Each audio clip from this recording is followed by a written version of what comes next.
అందరినీ లోపలికి ఆహ్వానిస్తూ ఉంటున్నాం.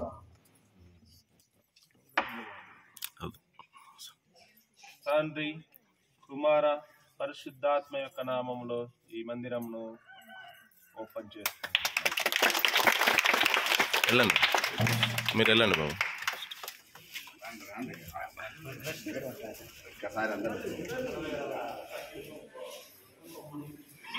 చిన్న నిదానంగా రారు అందరూ ఒక్కొక్కరు.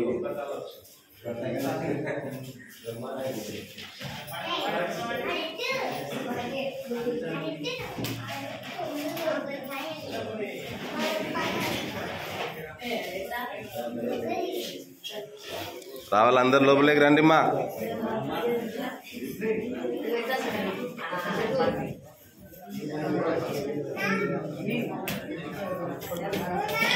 రావాలా రావాలా, లోపలికి రండి.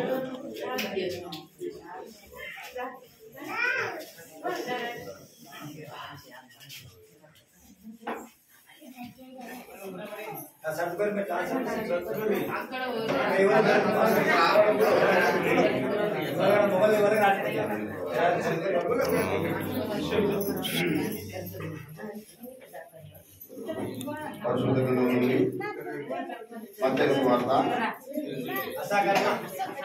27వ అధ్యాయము 12 నుంచి 16 వరకు చదువుతున్నాం.